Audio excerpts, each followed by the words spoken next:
my channel, or welcome back to my channel. My name is Andy, sometimes Mouse, and I talk about books and book-related things, and today I am giving you my January TBR, albeit about a week later than usual. It's been a time. If you've seen my vlogs, you know why this is taking me a little while to get my videos out, but I'm doing my best. So let's go ahead and get into it. I actually only have about 10 books that I will be definitely reading. The first being The Familiar, Volume 1, One Rainy Day in May by Mark Z. Danielewski. This is the author of House of Leaves as well as Only Revolutions. This book, she's thick as hail. This book ranges from several different stories or points of view, from Mexico to Southeast Asia, from Venice, Italy to Venice, California, with 9 lives hanging in the balance, each called upon to make a terrifying choice. They include a therapist in training, grappling with daughters as demanding as her patients, an ambitious East LA gang member contracted for violence, 2 scientists in Marfa, Texas on the run from an organization powerful beyond imagining, plus a recovering addict in Singapore summoned at midnight by a desperate billionaire, and a programmer near Silicon Beach whose game engine might unleash consequences for exceeding the entertainment he intends. At the very heart, though, is a 12-year-old girl named Xanther, who one rainy day in May sets out with her father to get a dog, only to end up trying to save a creature as fragile as it is dangerous, which will change not only her life and the lives of those she has yet to encounter, but this world too, or at least the world we think we know and the future we take for granted.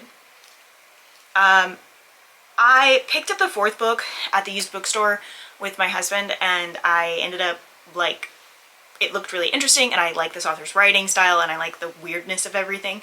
So I've started it already. I'm about 25% into it.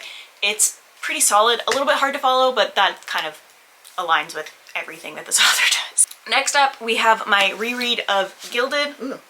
Also, I did not realize that this is a sticker, and I haven't even stamped it. Obviously, I'm going to stamp this book because I'm rereading it and I own it and I enjoy it a lot. This is the retelling of, I wanted to say Thumbelina and I wanted to say Rapunzel, but neither one of those are correct. Rumpelstiltskin. A retelling of Rumpelstiltskin, which classic fairy tale, girl has to spin gold out of straw, etc., etc. Long ago, cursed by the god of lies, a poor miller's daughter has developed a talent for spinning stories that are fantastical and spellbinding and entirely untrue, or so everyone believes. When one of Serilda's outlandish tales draws the attention of the sinister Earl King and his undead hunters, she finds herself swept away into a grim world where ghouls and phantoms prowl the earth and hollow-eyed ravens track her every move. The king orders Serilda to complete the impossible task of spinning straw into gold, or be killed for telling falsehoods. In her desperation, Serilda unwittingly summons a mysterious boy to her aid, and he agrees to help her for a price. Soon Serilda realizes that there is more than one secret hidden in the castle walls, including an ancient curse that must be broken if she hopes to end the tyranny of the king and his wild hunt forever. If I remember correctly, when I originally read this, I enjoyed the romance even on this, but especially the way that this was retold. Marissa Meyer does a really fantastic job of retelling fairy tales, and so this was a good one. And then I will be reading the sequel, Cursed, which I forgot I pre-ordered this, and it arrived at my old house. That's how long ago I pre-ordered it, which is unfortunate because I have the Fairy Loot edition coming because it matches this one better than this one. So I will be selling this book at some point because I don't need this copy with the Fairy Loot edition coming, and I don't generally buy special editions anymore. So, and the Fairy Loot one was a gift. I didn't even buy that one. So yeah, I didn't even have it in my orders. I have no memory of ordering this. I do not know where this came from. So yeah, I will be reading these 2. Next, we have 2 more books that are from my original book buying with my husband, which is A Crack in the Sea, or nope, sorry, we're gonna start with this one, The Beginning Woods by Malcolm McNeil. I believe this is a middle grade. Looks pretty middle grade-ish. A mystery no one can solve. The vanishing started without warning, people disappearing into thin air, just piles of clothes left behind each day, thousands gone without a trace. A baby no one wanted. Max was abandoned in a bookshop and grows up haunted by memories of his parents. Only he can solve the mystery of the vanishings, a secret that could save the future. To find the answers, Max must leave this world and enter the Beginning Woods, a realm of magic, terror, life, and death. But can he bear the truth, or will it destroy him? Seemed interesting. Seemed interesting when I picked it up, so. Next we have A Crack in the Sea by H.M. Bowman. Definitely middle grade. No one comes to the second world on purpose. The doorway between worlds opens only when least expected. The Raft King is desperate to change that by finding the doorway that will finally take him and the people of the Raft world back home. To do it, he needs Pip, a young boy with an incredible gift. He can speak to fish. And the Raft King is not above kidnapping to get what he wants. Pip's sister, Kinchin, though, is determined to rescue her brother and foil the Raft King's plans. This is but the first of 3 stories that collide on the high seas of the second world. The second story takes us back to the beginning. Venus and Swimmer are twins captured aboard a slave ship bound for Jamaica in 1781. They save themselves and others from a life of enslavement with a risky, magical plan, and one that leads them from the shark-infested waters of the first world to the second. Pip and Kinchin will hear all about them before their own story is said and done. So will Tan, and his sister Sang, who meet in 1976 on a small boat as they try to escape post-war Vietnam. But after a storm and a pirate attack, they're not sure they'll ever see the shore again. It's kind of like historical fantasy, but I don't know, it just seems really exciting. So, yeah. Next up, we have the advanced reader copies that I will be reading this month. I have, I think, 5 of them. I think I did 5 books that I owned and then 5 books that I needed to read and review, and kind of split it down the middle that way. So this TBR is like relatively short for me, but then also like almost like a clear your shit continuation, because this is still a bunch of stuff that I really need to get read and done. Especially like me owning this many owned books that I haven't read yet is like very unusual for me, so I wanted to go ahead and get that knocked out. So for advanced reader copies, first up we have Dungeons & Dragons Roll Call by Molly Knox Ostertag. This is a middle grade graphic novel. Middle school is a dungeon, at least that's how Jess sees it. Luckily, she and her best friend Olivia know how to escape into the sprawling woods of their imaginations. The two friends have always loved making up stories, first with little kid games of make-believe, and more recently with the fantasy role-playing game Dungeons & Dragons.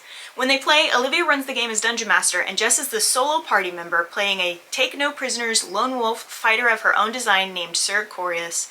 But when Olivia wants to add new players to their group, Jess finds herself struggling to share their game and her best friend. Will their epic campaign withstand all this change, or has their adventure and their friendship finally come to an end? This sounds very, like, aligned with what I know about children, about middle schoolers, and I'm just really excited about reading it. I think that it'll be a good story. I think it'll be just like a nice, heartwarming read of middle grade issues that, I don't know, apparently this TBR is just full of middle grade. Next up, we have Emily Wilde's Encyclopedia of Fairies by Heather Fawcett. Cambridge professor Emily Wilde is good at many things. She is the foremost expert on the study of fairies. She's a genius scholar and a meticulous researcher who is writing the world's first encyclopedia of fairy lore. But Emily Wilde is not good at people. She could never make small talk at a party or even get invited to one, and she prefers the company of her books, her dog, Shadow, and the fair folk to other people. So when she arrives at the hardscrabble village of, I'm not even going to try and say that, Emily has no intention of befriending the gruff townsfolk. Nor does she care to spend time with another new arrival, her dashing and insufferably handsome academic rival, Wendell Brambleby, who manages to charm the townsfolk, get in the middle of Emily's research, and utterly confound and frustrate her. But as Emily gets closer and closer to uncovering the secrets of the hidden ones, the most elusive of all fairies, lurking in the shadowy forest outside the town, she also finds herself on the trail to another mystery. Who is Wendell Brambleby, and what does he really want? To find the answers, she'll have to unlock the greatest mystery of all, her own heart. I kind of like fairy romancy books, so we'll see how this goes. We'll see how it goes, right? Next up, we have Don't Fear the Reaper by Stephen Graham Jones. This is the sequel to My Heart is a Chainsaw, which I may or may not reread. I don't know. But I may reread it so that I can, like, remember all of the facts and features of Don't Fear the Reaper, or of My Heart is a Chainsaw before getting into Don't Fear the Reaper. 4 years after her tumultuous junior year, Jade Daniels is released from prison right before Christmas when her conviction is overturned, which that also might be a little bit triggering for me, so we will see how far I get into this book. But life behind bars takes a dangerous turn as soon as she returns to Prufrock. Convicted serial killer Dark Mill South, seeking revenge for 38 Dakota men hanged in 1862, escapes from his prison transfer due to a blizzard just outside of Prufrock, Idaho. Dark Mill South's reunion tour began on December 12th, 2019, a Thursday. 36 hours and 20 bodies later, on Friday the 13th, it would be over. We'll see. I don't think I liked My Heart is a Chainsaw as much as I expected to, so fingers crossed that the sequel is good. but I will probably need to reread the first book.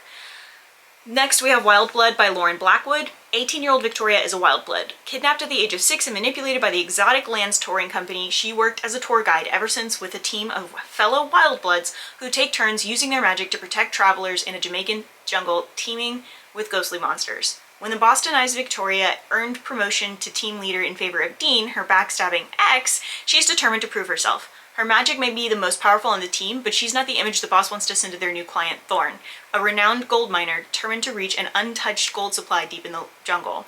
Thorn is everything Victoria isn't, confident, impossibly kind, and so handsome he leaves her speechless. And when he entrusts the mission to her, her kindness turns to mutual respect, turns to affection, turns to love. But the jungle is treacherous, and between hypnotic river spirits, soul-devouring women that shed their skin like snakes, I support women's wrongs, and her ex out for revenge, Victoria has to decide, is a promotion at a corrupt company really what she wants? Bestie, no it's not. I can tell you now. Anyway, next we have Luca of the Night, finally, we have Luca of the Night Forest by Taylor K. Mejia. This is a young adult sapphic book. A scorned book, a scorned god, a mysterious acolyte, a forgetting drug, a dangerous forest. One girl caught between the freedom she always wanted and a sister she can't bear to leave behind. Under the cover of the Night Forest, will Luca be able to step into her own power, or will she be consumed by it? And that's it. That's my TBR. Very short and sweet. It's been a time. So I am just slowly getting back into reading, so I don't expect anything crazy. I actually don't even expect to be able to read these 10 books, which is, you know, very not a lot of reading on my part. Surprise to everyone involved, I feel like. But that is kind of where I'm at with that, and I am being gentle on myself. And I think that everybody else should be gentle on themselves as well with their book reading goals this year. Just be mindful of your purchases and be conscious of the things you're reading, and don't read things you don't fucking want to read. Anyway, that's my TBR for January. I hope that you enjoyed this video. If you're reading any of these books or have read them and have thoughts about them, please let me know in the comments down below. I would love to hear about it.